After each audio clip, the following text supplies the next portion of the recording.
It's game time. We live, everybody. We live, man. Sorry for the technical difficulties, man. But like I was saying, man, we got a banger today, man. We got none other than Lenny Cooke stopping by, man. Yes, that Lenny Cooke.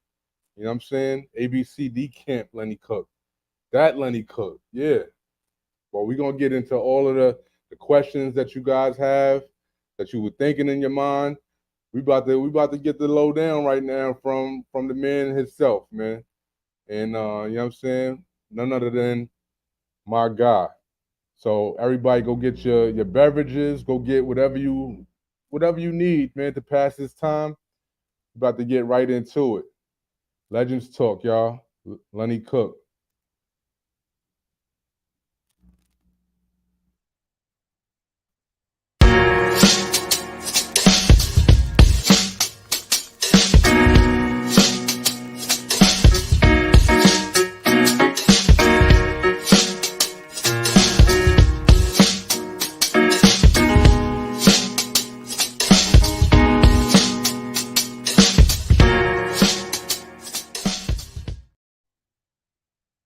Oh man, what's up with my boy, man? What's up with my guy? Where's he at? Where's he at? So so yeah, man, we having a little bit of the technical difficulty out here. You know what I'm saying? But we gonna get it together, man. You know what I'm saying? Lenny Cook is originally from New Jersey, actually Atlantic City, and you know what I'm saying? When he was doing his thing, I'm talking about maybe about what 2000, 2001. He was at the top of his game, and ABCD camp. Yeah, we gonna wait till Lenny get here, man. But in the meantime, you know what I'm saying, he was averaging his senior year, what was supposed to be his senior year, he was averaging like 30 points a game, 31 actually. And 8 games into the season, he turned 19. And New Jersey has a crazy rule that doesn't allow 19-year-olds to be in high school. So that left him. I'm saying that left him like a fish out of water. But yeah, none other than Lenny Cook, man. We're gonna get it right, and we're gonna get it together with the camera and all of that, and we bringing that right to you. But yeah, with no further ado, Lenny Cook, y'all. My God, what's the word? Yeah, my guy. Yo, I don't know what we having some technical difficulties tonight, baby, but man, thank you once again. Thank you for having me on the show, baby. Hey, man, we gonna get it right, man. We gonna whatever we gotta do, we gonna make it work, right? For That's what we've sure. been doing. That's what we've been doing since the beginning of the time. So You know, we ain't used to this in our era. that's a fact. That's a fact. But yo, you know what I'm saying? I appreciate this, Len. You know what I'm saying? From the bottom of my heart, man. Thank you for the opportunity to, you know what I'm saying, chop it up with you. You could be anywhere in the world, man, literally. But you're here with me, and I appreciate that. No, for sure. I greatly appreciate you, man. We supposed to been did this, you know what I mean? But today is the day. Hey, man, God's timing, right? Absolutely. I remember seeing you, man, for the first time actually at the Iverson Classic. I think this is maybe like 2018 or The first 2019, one. the first The one first one. in PA. Yes, sir. And when I was actually recording when AI walked past, and I think you just kind of muttered something to him real quick, and he looked, and then you know what I'm saying, when he seen who it was, he embraced you. You know what I'm Nah, saying? it was definitely a dope moment for me at that time. Like, cause when he came in, my man Bobby was letting me know like, yo, he about to come. You know what I mean? Pause, and he about to walk in. So I'm like, all right, you know what I'm saying. But when he walked in, you know, when you don't see somebody for the first time in a long time, it's like, oh shit, like you know what I'm saying.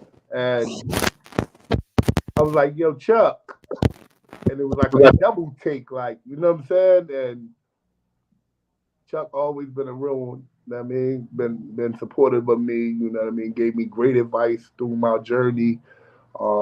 We speak constantly. Um, But he's always been a real one, man. And but at that moment, it was just like, damn, he double took and was like, oh, Right, right, Cook right, was right. good, like you know what I mean. And that moment was special for me. And then to fast forward like years later, to be back at the Iverson Classic and get honored was even more special. You know what I'm saying? Nah, that's a fact, man. Shout out to everybody over at Hopkins Classic, Bobby Bates, Mansell, Now, big shout out to my Jack brother Bobby Bob. Bates, man, because without him, man, that would not happen, not have happened. Steven Jackson, you know what I mean? Those guys over there at the Iverson Classic do a great job, man, and they all for the kids. Nah, yeah, we gonna get into that, man. But you know what I'm Fix your saying? mic for me. I can't hear. What'd you say? I can't hear you. Can't hear me? Yo, yo, yo. It got low again. Pause. You can hear me? A little bit. Damn. So can you hear me now? Same. It's just low. Like I can hear the muffling. Like your mic is moving so much. Like now I can't hear you at all. Can't hear you at all.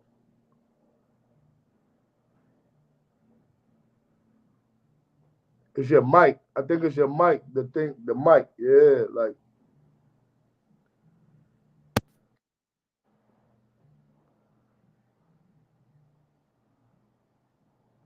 now say your mic is off. Can you hear me at all? A lot better. All right, all right, all right. My fault, man. That's probably my whole setup right now. But we're gonna get into all of that. You know what I'm saying, the Iverson Classic, everything. A little bit later, man. Right now, I wanna kind of rewind all the way to the beginning, man.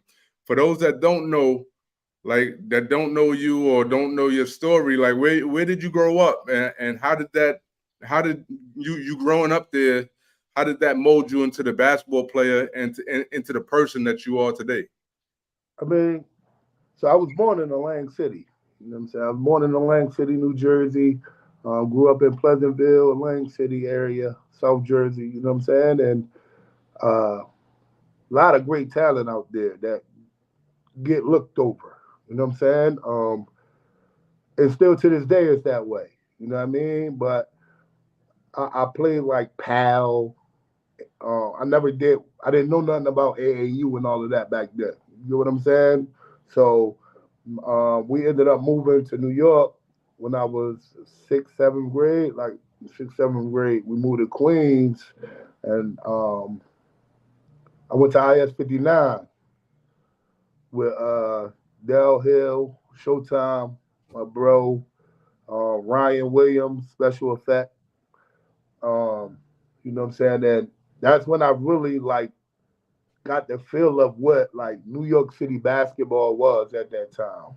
Right. For real, because these guys was they already had a name, they already had a buzz, and it was just like, yo, you gonna play? And I was like, nah, I ain't playing.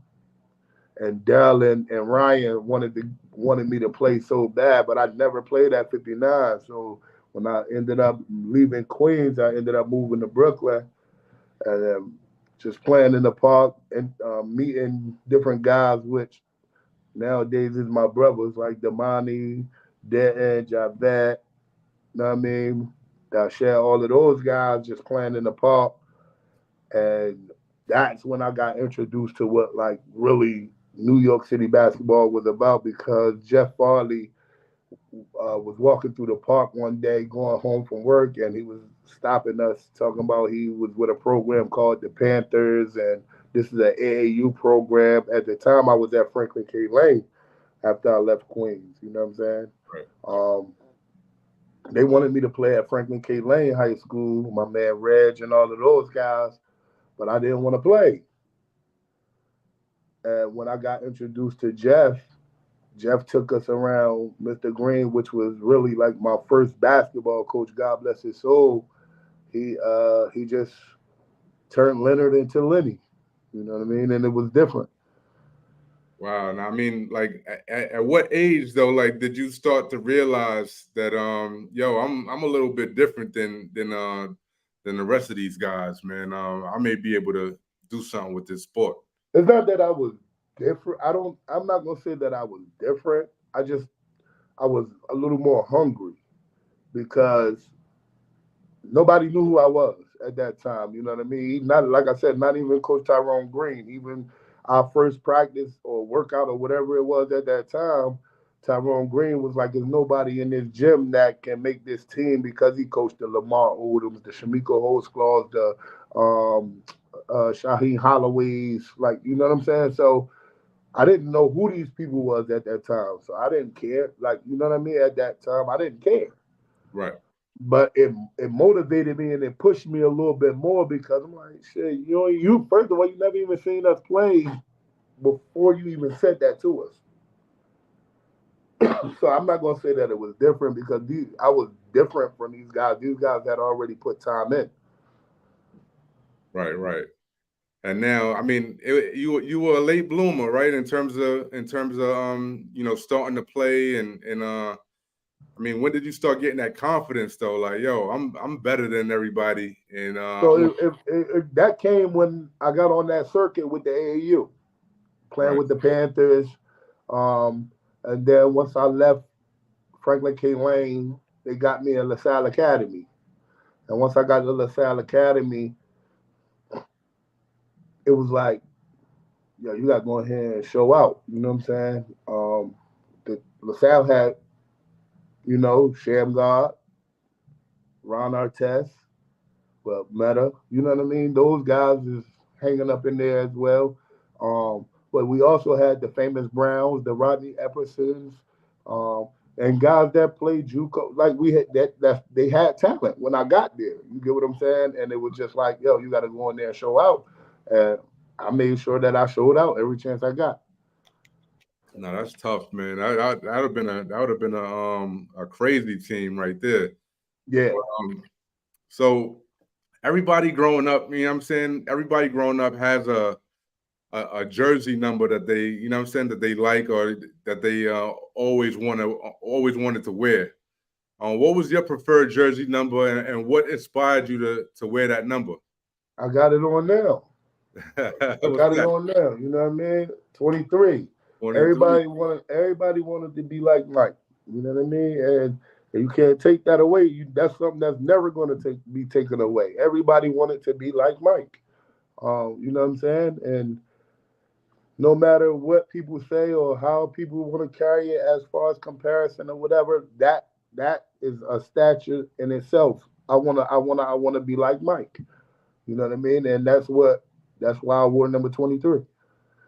Oh man, yeah, you're right about that, man. From watching the VHS tape, you know what I'm saying, the "Come Fly with Me," videos and stuff like that, man. You The know, they were Michael Jordan, Michael Jackson, McDonald's commercial, whatever right. you want to talk about. Like everybody wanted to be like Mike. You know what I'm saying? Nah, that's a fact. That's a fact. Now, like fast forward a little bit, right? Like, you know what I'm saying, in terms of your high school basketball career, Hmm. and reflecting on that career, what was some of the most memorable moments or games that kind of stand out in your mind, and why did they hold that significance to you? Well, the most important game to me ever is me playing against my first game my parents ever seen me play at LaSalle. This is the first time they ever seen me play basketball, and I think we was playing against, I believe, Cardinal Hayes, and I had like 50, 55 or something like that, at LaSalle, and my dad fell through the bleachers, drunk. Like, that's my son. That's my son. That's like one of the most memorable moments. One of them. That's my number one because that was the first time both of my parents was in the gym at the same time to watch me play. That's tough, man. That's tough. That's a But I real mean, I have a lot more. You know what I'm saying? But that's my most memorable moment. That's my favorite moment. right, right, right. Now you can't beat that. You know what I'm saying? That memory is gonna live with you forever. You know what I'm For saying? sure. For sure. Now, Now, you often popped up in New York City. You know what I'm saying? You were from Atlantic City.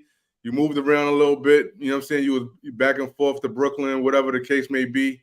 But you often popped up in New York City playing in various tournaments, you know what I'm saying, Yes. and leagues in the city, including the EBC, which Coach Tony Rosa. Shout out to Tony Rosa. The best coach I ever had in my life. Tell me about Mentally, that special run that y'all had. huh? I said, tell me about that special run that y'all had with Tony, and who were some of the players that was on that squad. So when I first got the record, I was playing with Vacant Lot. Um, Coach Tony Rosa, Adrian Walton, aka Whole Lot of Game, aka A Butter, aka the list goes on, aka Mr. I gave Vince Carter 40. That's my brother. But he introduced me to EBC. You know what I mean? He like, yo, I need you. I want you to come play. Coach Tony, he gonna make sure you good. So we was playing for Vacant Lot my first year. We went to the finals. We lost in the championship. Me, A Butter, uh, Ron Artest, uh, Charles Jones, uh, Stephon Marbury. Like the list goes on.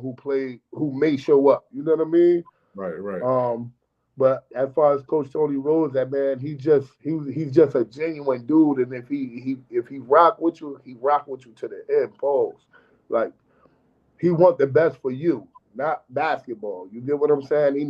He didn't care whether he cared whether we won or lost, but at the end of the day, like he wanted to make sure that we was good and we was always happy.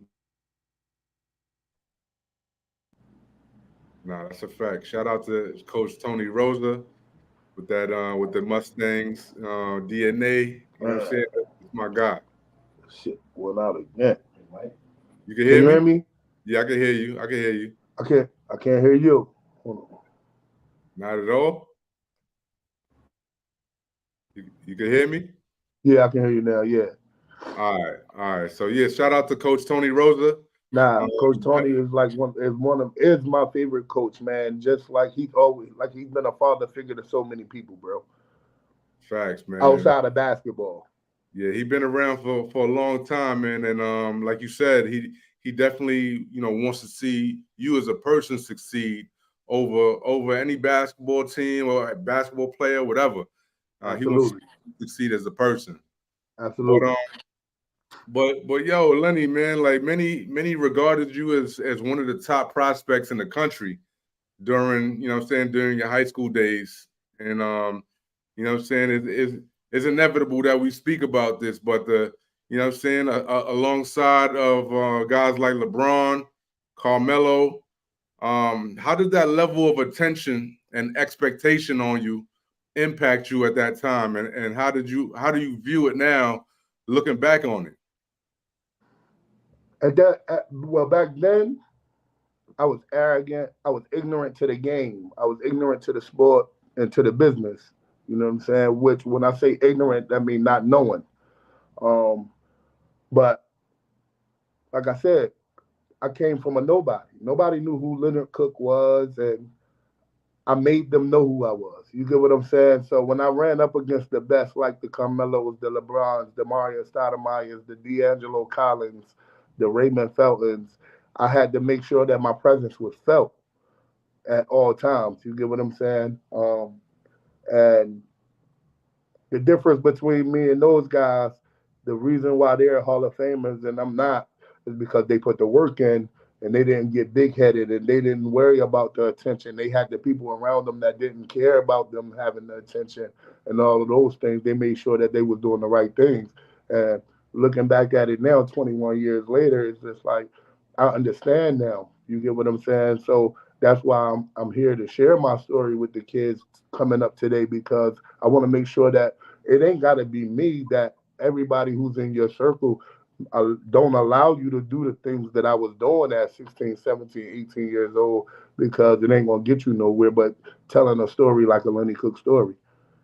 Nah, that's real, man. I mean, everybody hears those stories of those precautionary tales, and your story, man, is legendary, man. It's an epic story of not only how you fell.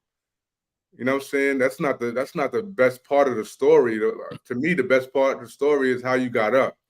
I mean, And and like I was down for a while too. Like, don't get me wrong, you know what I mean? That depression stage was crazy for me and all of that. But at the end of the day, like, I don't feel like my story is a cautionary tale no more. You know what I mean? Because my story is not complete.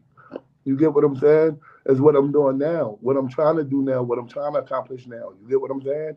right, And and that's what's making me so much better as a person because it's a million Lenny Cooke stories. Not saying that it's a million Lenny Cooke stories, but it's a million similar situations right, that guys just failed to put their story out there and be the help of somebody else. You get what I'm saying?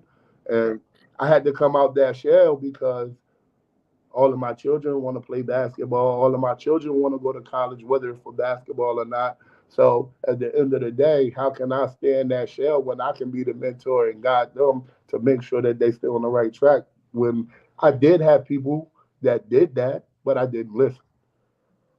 That's a fact, man. And it must be humbling to you. You know what I'm saying? Having to revisit this. You know what I'm saying? Revisit this all the time. I mean, I was doing my homework on. You know what I'm saying? I already know the story, but in preparation for this interview, you know what I'm saying, I dive back in and pause, dive back in and try to see if there's anything that I missed. You know what I'm saying? And you revisiting the story, and you know what I'm saying, and just knowing that you was your arrogance and your maybe your immaturity at the time led you to the place that it took you. But It did.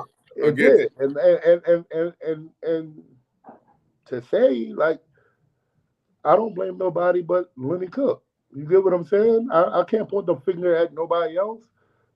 People was blaming Gavin. People was blaming Clue. People was blaming Foxy. Like people was blaming all of these people, but Lenny was old enough to make his decision and knew what was right and what was wrong. But Lenny wanted to enjoy himself at that moment because he came from nothing. He came from a small town in the Lang City. He became someone and he took advantage of it.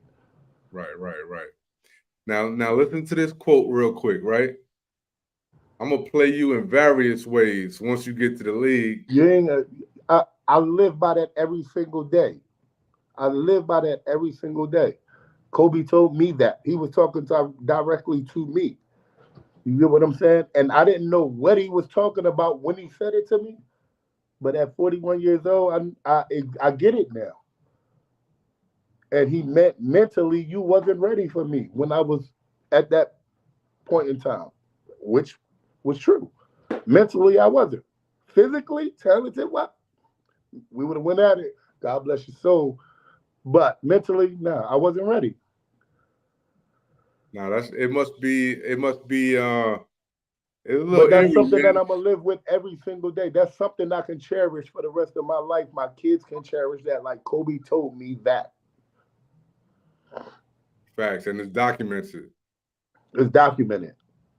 I gotta add that if you haven't seen the Lenny Cook documentary, make sure you go take a look at that, man. Go right now. You know what I'm saying? Download that. Do what you got to do.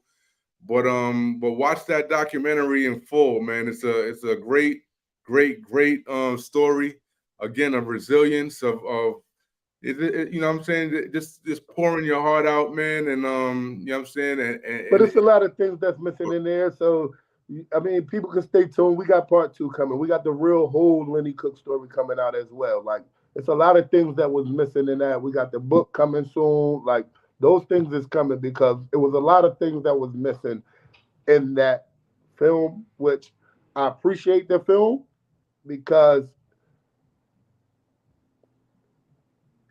the reason why I appreciate the film is because it set the tone for me not making it, for me to help someone else. You get what I'm saying? But it's a lot of things that was missing. right. So we got other things that's coming that's going to tell it all. All right. So everybody stay tuned for that, man. But just to give everybody context, man, the year before the LeBron game, you were the MVP of ABCD camp, right? So Correct. everybody kind of put you on this pedestal at the top, at the top dog at the camp. So Correct. what I'm saying. So the following year, they throw, they trying to get all the big dogs and throw them your way right after each other.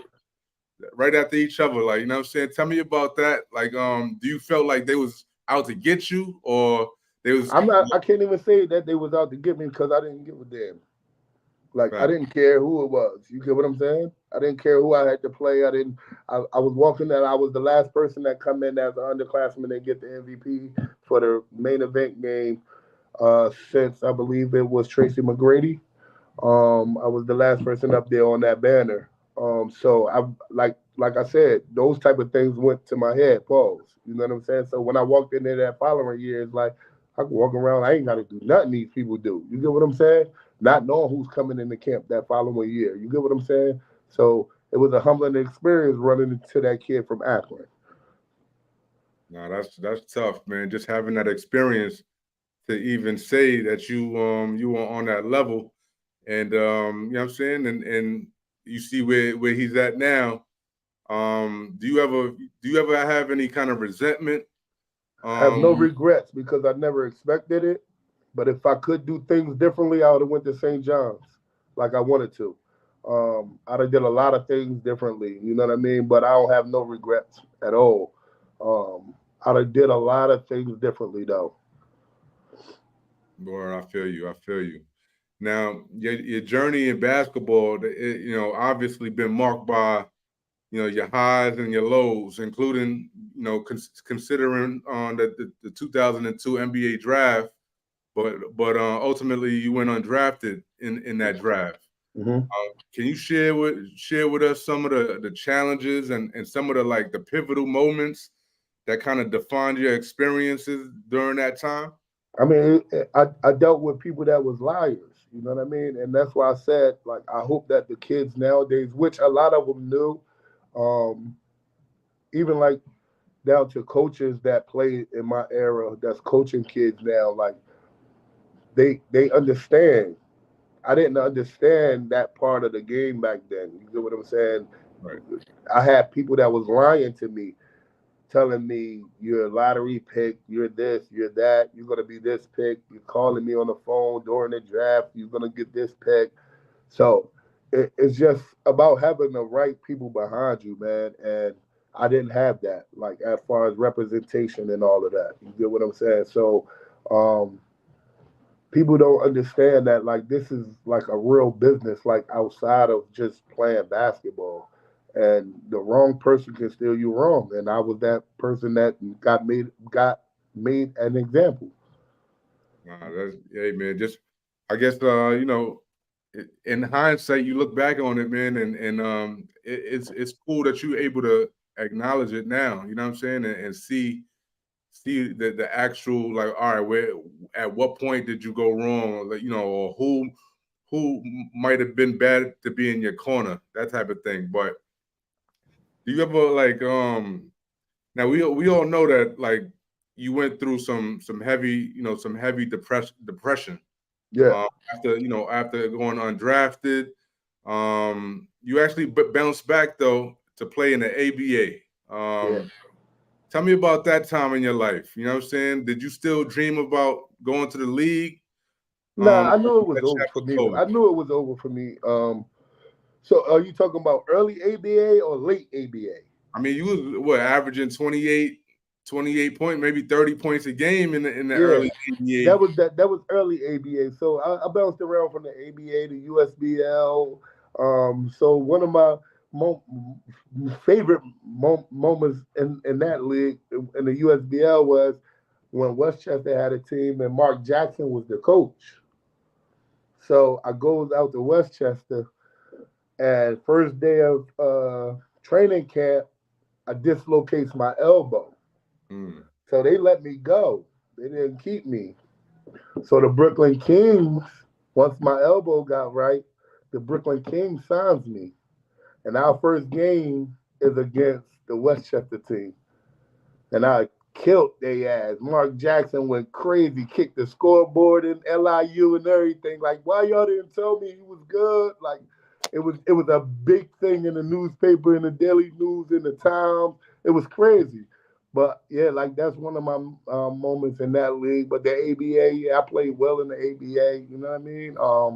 CBL, like I did all of the minor leagues, man. Like I just couldn't give up the game at that time. Now, was it just a check for you, or did you still have that passion or that drive It to try? wasn't even the check for real because you don't get paid much in those leagues. You get what I'm saying? I just wanted to play basketball. That's all I knew. Right, right, right. Now, tell me, like, it was soon after that you got into a car accident. Yeah. Can you tell me a little bit about, you know what I'm saying, without going, you know what I'm Yeah, saying? I'll give you a little bit about it, but that's something that was missing in the documentary. So I'm planning. I want to say that was I think that was the ABA. I was playing in Long Beach with the Long Beach Jam, and after my first game, had a great game. First game of the season, we go out to a team dinner, and after that, me and my teammate we leaving, going back to the crib, and we had a total wreck, which I mean, damn near took me out. They wanted to amputate my leg and everything. Mm. So, like mentally, man, like, what kind of emotions was you going through at that time where, you know what I'm saying, you just was back on the court trying to, feel almost like yourself again. You're playing well, and now this. I mean, it's just I just feel like basketball won't fit me, bro. Clearly, you know what I'm saying? Because it's always been taken away from me, and that's why I think the Lenny Cooke story is here because basketball it can take you so many places, but it can also bring you down, and people need to know that this shit is not here forever. Basketball is not forever. You know what I mean? So make sure you have something to fall back on. Mm. Tell me about what Master P means to you. Master P, man, is an icon. Well, everybody knows he's an icon. You know what I mean? And if it wasn't for Master P, see, stuff like this is gonna be in the book. But like, he's See? the reason why they didn't amputate my leg because the insurance didn't cover my surgery that I needed. But he ended up paying for the rest of paying the rest of the fees that for them not to amputate my leg. You know what I mean? And P always talk highly of me. He always bring me out to speak to the kids. I spoke to his kids, his camps. Like he always pushed the Lenny Cook story. You get what I'm saying? Because he was there. He was there like through a major part of my life. You know what I mean? When that car accident happened. That's crazy, man. Um, God, God, you know what I'm saying? You were able to, make it out of that. And quite frankly, man, you was playing well when you was at, the USBL. Um, the Celtics actually gave you a shot. Hmm. Um, can you tell me about that period in your life, and what do you think went wrong with that situation over there? I mean, Was I he don't. ready? I would never know. I would never know the reason why I didn't play against Cleveland. I would never know the answer to that. I got to live with that for the rest of my life. You get what I'm saying? But I was blessed with the opportunity to go to summer league with the Celtics. We had a great team. Marcus Banks, all of those guys. God bless his soul, bro, that passed away. Like we had a great team. I played well. They made sure they gave me the ball. They made sure I was active. And when it came to Cleveland, my motherfucking stat sheet said DNP. I would never know the answer to that. Hey, man, that's one of them things that we just won't know. Nobody We'll, knows, we'll, man. we'll never know. We'll never know. But you know what I'm saying? Like looking back, right? Looking back on everything, pretty much. Like, are there any decisions or choices that you can remember making during your career that you wish you could revisit or maybe Yeah, change? absolutely. Putting my name in the 2002 draft. Like I would go to school. If I'd have went to school for a year, I would have been a lottery pick. That's a fact. What school? What school? You said you wanted to go to St. John's. Now I Well, was going to St. John's, but I was recruited by, you know what I mean, Duke, North Carolina, Kentucky, but I wanted to stay home. And reason being is because my brother, Omar Cook, was at St. John's, and I'm thinking he's going to stay the extra year, and not knowing that they was going to get rid of Coach Jarvis at the time. You get what I'm saying? But St. John, we would have been lit. Me, O, Marcus Hatton, Andre Sweet, like we'd have been lit. And the whole New York would have been playing at the Garden, like the Knicks was. yeah, that would have been crazy. And Glover was there. Ed Glover, yeah, like the bros, we'd have been home.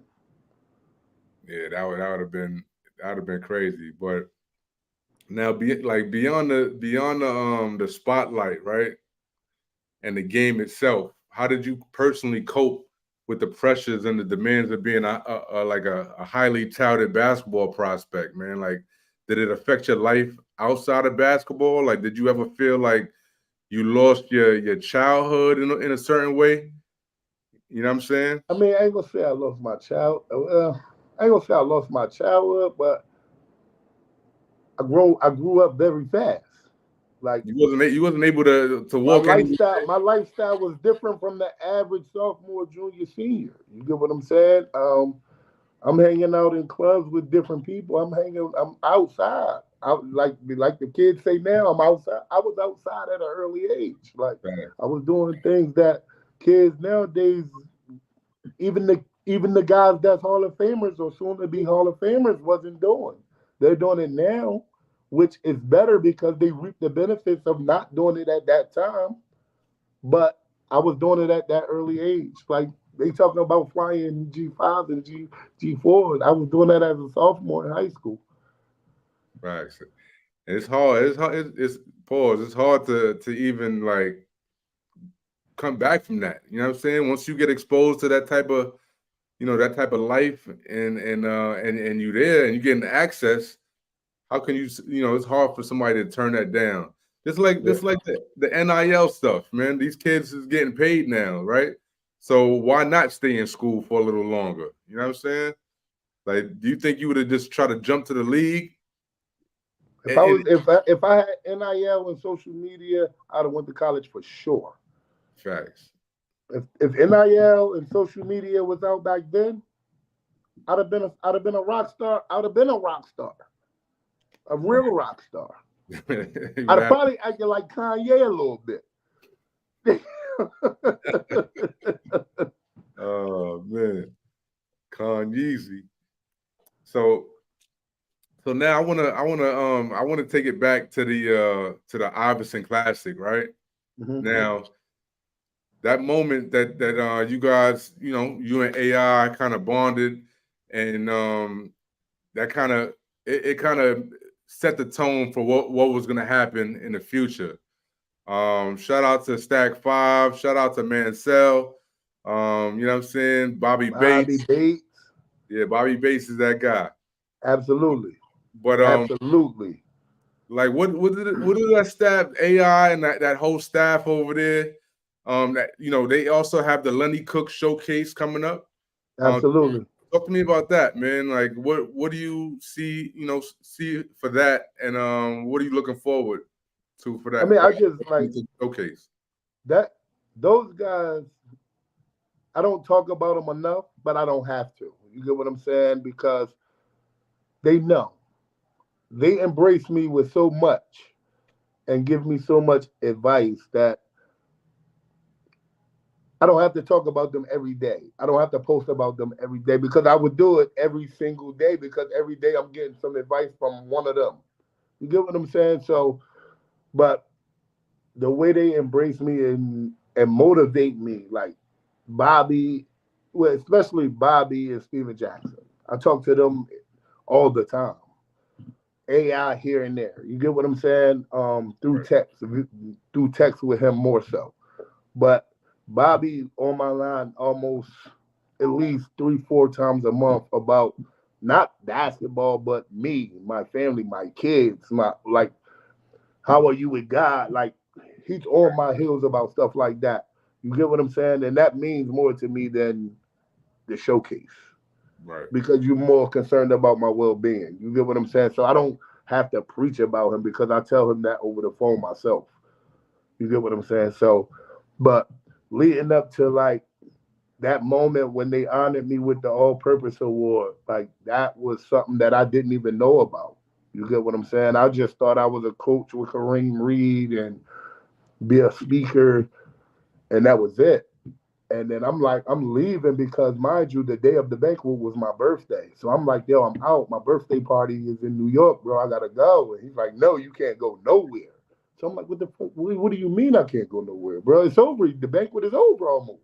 Right. He's like, no, just stay, chill, till you ride. They gonna tell you people they good. Just chill. So I'm like, all right, man. And then that moment came and it just was like, damn. Like Yeah. to That's a be appreciated, bro. To finally be appreciated for what I've done in basketball was like that hit different. nah. Yeah, that's different, man. To be like you said, man. Somebody. Especially on that platform, you know what I mean? Showtime, show basketball, Allen Iverson, you like that was different. And it's crazy because I was there in Philly when AI was being retired and he like just was like, yo, I love you so much, little bro. Like they was never letting you in. You was crazy, your image, like, but he always kept it real with me, like forever. That's real. You like you said, man. Once you find people that are calling you with your well being in mind, you know what I'm saying. Don't let them people go, man. Cause Nah, I can't. I can't because that's what makes me who I am today. People like that. It's not about basketball to me anymore. You get what I'm saying? Um, yeah, it's just I mean, I love the game, but it's more so about me making sure I do the same thing for somebody else that they've done for me. And that's just make sure like even if you don't make it, you still somebody. mm, that's tough. Now you've grown into, you know what I'm saying, you matured into somebody now, like a, you know, you're a public speaker, you're a role model for some. Now since stepping down or stepping away from the you know, from the spotlight in terms of basketball, playing basketball, what new passions did you find? Any new passions or pursuits that you know what I'm saying, that you kind of took a liking to? And I love to cook, bro. I love to cook. I enjoy cooking. You know what I mean? I enjoy being around the kids, coaching the kids. right. I enjoy sharing my story. I just feel like I'm here to make sure that these kids, the next generation, not just student athletes, but just the next generation in general, don't make the mistakes that I made. You know what I'm saying? And I'm cool with that. Right. Now, do you ever get anything from the kids, or you know, any, if you sitting down with watching the game and, you know what I'm saying, LeBron come on, you know what I'm saying, or Melo, or they may mention your name or something like that. Or I seen like the other day you had posted something with Carmelo talking to Matt Barnes about how, you know, how you know, influential you was and how crazy you was on the court. Like, Hmm. how does that, you know what I'm saying? How do you take that? Like, It's humbling. Now you get what I'm saying because I I text I sent that same thing to nephew to Mello to Cayenne and I say yo I always will love your dad. I call him Hall of Fame Mello. Y'all call him Hoodie Mello. He's Hall of Fame Mello to me. You know what I'm saying? And those guys they deserve it, bro. Like so for me to be able to have a conversation with his son, you get what I'm saying? Or his son sends me his schedule, like, oh, I want you to come to my games. Here's the schedule. Like that mean a lot to me more than like that shit is just different. You get what I'm saying? A lot of people won't get that. Or he don't have to call me Uncle Lenny. He don't have to text me his schedule. He don't have like you get what I'm saying? right, But I just let it be known to him like, yo, I'm always gonna be here. I've been around him since he was 5 years old. You get what I'm saying? So that's motivation for me to that shows me that I'm growing. You get what I'm saying? To have these conversations with a Hall of Famer son, and it's okay. I'm quite sure he lets his mom and his dad know. You see what I'm saying? So it's okay for him to hit Lenny back. Mm-hmm. Now, you know what I'm saying? Like this whole time period is your career, your basketball career, right? And in the midst of that career, what do you think is the most valuable lessons, like, or insights that you gain from the nature of like talent, hard work, resilience, and how did that like influence your life beyond the game? For one, goes back to Kobe when he said, "Don't allow somebody to tell you what you can and cannot do, because whether you make it in whatever you're, nothing beat a failure but not trying." I Mhm. tried it. I felt that. All right, cool. Now I know not to make that same mistake doing something else. You get what I'm saying? So my what I gained from that is just growth. Big. I grew. I matured. You know what I'm saying? A lot from the time I was 17, 18, 19. You know what I'm saying? Um, I take advice now. I didn't take advice from nobody at that age. You get what I'm saying? I didn't want to hear what nobody had to say at that age. Um, it's just maturing, bro. Yeah, I Maturing. gotta I gotta say that I'm you know what I'm saying, like I feel proud of you because of that maturity that you know what I'm saying, that you had. Like I tell A Butter the same thing. You know what I'm saying? Like I've seen that. He's one, Paul. He's one. Don't mean to cut you off, but he's one on my heels every day. You know what I'm saying? Yo, bro, what you doing? Here's a quote, bro. Here's a message from God, bro. Here's this. How's the kids? Like he's one. He's one of them. Facts. And yeah, like the from where he's gone or where he came from in terms of his maturity and to where he is now, it reminds me of Full it's sort of circle. like your story a little bit. You know what I'm Full saying? circle. Full circle, man. Full circle. But And yeah, I'm just blessed to have great people in my circle now. You know what I mean? My brother Darnell, my lady, different people that's supportive of me. You know what I mean? My family. Like it's a difference when they was giving you the advice back then, but you wasn't taking it. Then getting it now and understanding, and right, that right. I understand now.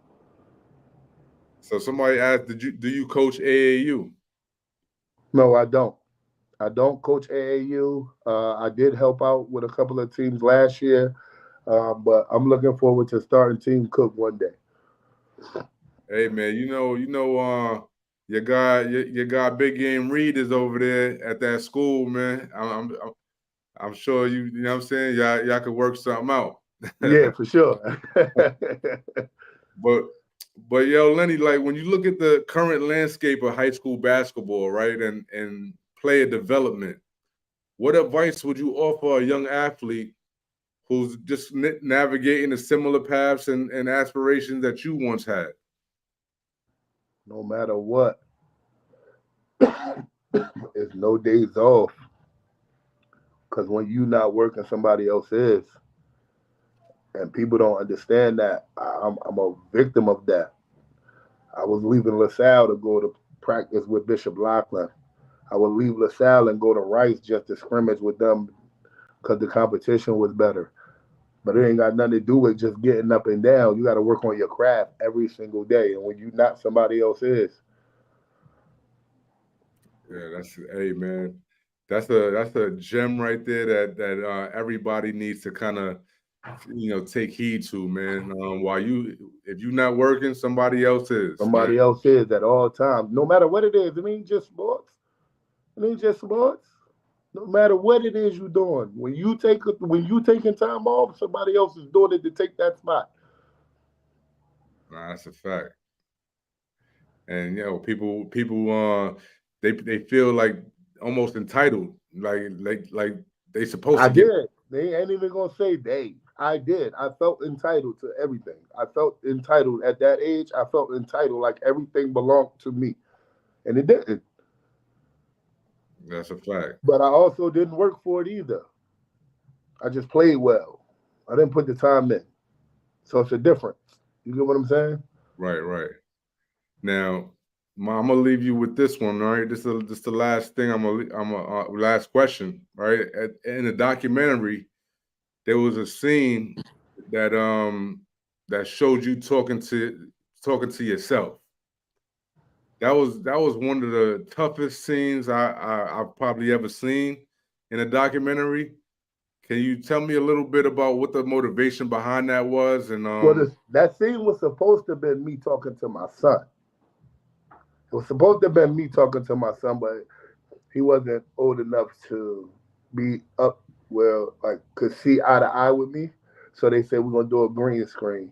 And that moment I just knew like you ain't shit, bro. Like you really ain't shit. I say it to myself now. I could say it to myself right now, looking at myself in the camera, like, yo, you didn't do anything. You didn't accomplish anything as a basketball player. You get what I'm saying? You didn't. Your goal was to be an NBA player, hopefully be a Hall of Famer, a champion. Like you didn't accomplish those things. So now what are you gonna do? You get what I'm saying? So me personally, I'm not a basketball player no more. I'm a mentor. I'm a motivational speaker. I'm a chef. You get what I'm a father, husband. Like I'm all of those things now. I'm not a basketball player. Now I get out there and and play a little bit here and there just to be out there, but I'm not a basketball player anymore. facts. And now, I mean, just the quality of the quality of life. It seems a lot better for you. I'm you know what I'm saying. I'm It's seeing you happy. I'm not stressing no more. I'm not competing with nobody anymore. You get what I'm saying? I don't have those worries about are you gonna wake up number one tomorrow? I'm number one every day that God give me another chance to see another day. You get what I'm saying? So I don't have those issues anymore. I don't worry about those things no more. That shit was 21 years ago. Facts. Have you ever been? Have you had any contact with? Oh, have you had any contact with LeBron at all since you guys were youngsters? Or I ran into LeBron one time, and that's when Clue was working at I-97, and that was years ago. But besides that, no. so right, I did have a really important question I wanted to ask you. Right, so I'm gonna give you a very important answer. so everybody looks back on this game, right? Everybody looks back at the LeBron game, in terms of you being ranked higher than LeBron and Carmelo, whatever the case may be, and he may have he may have outperformed you that day. He did. Had he missed that shot, or had he not outperformed you, do you think that your story would be different today? I would You know, never know. I would never know the answer to that.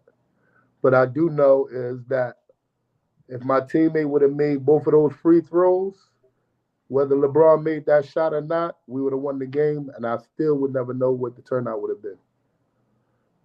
like, do you think everything was holding on to, you know what I'm saying? Like the balance was that one game that kind of threw the trajectory of your life a different way.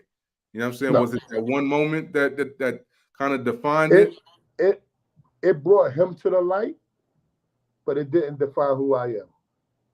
You get what I'm saying? To me, I don't know what it to anybody else. It brought him to light, but it didn't define who I was because I continued to play after that. You get what I'm saying? That was a great game for him. He had a great career. He's having a great career. He's a Hall of Famer. He's my favorite basketball player now. It took 20 fucking years to say it. But he's the greatest. It's it's no hatred. It was in the early stages of my life, but he deserved everything he got, bro. And nobody can take that away from him. And I'm never gonna try to shit on him or nothing like that. When people ask, it's not that. He, when he won that game, everybody knew who LeBron James was. Everybody already knew who Lenny Cooke was. So that it didn't define me. I just had a bad game. I had a great first half and a bad second half, and he won the game. Right, right. The reason why I asked that because I feel like a lot of people, you know what I'm saying? A lot of people feel like they can only be one. They can only be, you know what I'm saying? It's either Lenny or LeBron. You know what I'm saying? The loser gotta go into oblivion somewhere. You know what I'm saying? Yeah. And I don't think that's right because I mean, that's the world we live in now. that is the That's the world. world we live in. That is the Why they world. It's almost comparing like Mike and LeBron and Coke? Like, why do we do that? Why? They're all great in their own era.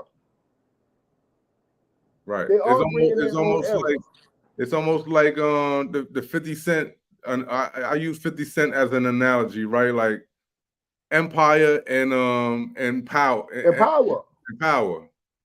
And I was like, yo, I like both of the shows. Why they both can't rock out? You know what I'm saying? Like, It's but just the world we live in today, bro. Media sells. People still talking about Lenny Cooke and LeBron James 21 years. hey man, 21 years. I'm blessed for that. I'm honored for that. This kid is considered the greatest basketball player ever. And they still talking about me and this guy 21 years later, bro. I'm honored. Like, it's nothing bad I can say about that. I hope it lasts for 51 years, 101 years. right. That there's one kid that was considered, quote unquote, better than LeBron James. It's only one. That was me. So I'm cool with that. You get what I'm saying? So Yeah. all of that stress that I went through, all of that depression, I did it. I did it. You get what I'm saying? But I'm out of it now because I I, I love watching him on TNT. You see what I'm saying? Yeah. I play with that. My kids say, Dad, you played with LeBron James. Dad, they said you was better than LeBron James. Let me tell you a story. My fucking son King told me the other day when he was here 2 weeks ago, Let last me move week. over a little bit. Move over a little bit. My Yeah. Like, son King, look, this is how smart he is. He gets on the TV. He all he watches is me. He asked me, Dad, did LeBron James steal your career? This is what my 6-year-old asked me. No, he ain't steal my career. Ain't I your dad? I enjoy those moments. nah, that's Cause gold. he ain't gonna know about that when he's older. Like, you know what I mean? He's just gonna know my dad played with LeBron James. That's tough, man. You can't buy that. I'm cool. There's Cool. no amount of money you could pay for that. So Now, you'd have called me 10 years ago, I'd have told him, fuck out my face. But nah, like, I cherish those moments, man. Cause I was there. Like, I was there. I did it. Nobody else did it. Nobody made those mistakes but me. And I'm here to admit that. hey, Lenny Cook, man. I don't mean to call your whole name out like that, Nah, sir. but yo, man, I'm proud of you, man, Thank you, for Cal. your resilience. You know what I'm saying? Like you kind of ain't nobody gonna save us out here but ourselves. You know what I'm That's saying? it. So you was able to climb out of that, man, and whether that be depression or whatever the case may be. Um, I couldn't even imagine being in your position. You know what I'm saying? So I'm proud of you for being resilient, for working hard. You know what I'm saying? Coming out of this, a better person. You know what I'm saying? A better father, a better person in society, man. You know what I'm Appreciate it. saying? And whatever that entails, whether you're a cook, whether you're a car salesman, whatever you do, man. I wish you nothing but the best, man. And that's coming from my heart, bro. Now, I appreciate it, Cal, man. Thanks for having me, man. Shout out to everybody that's always been supportive of Lenny Cook, bro.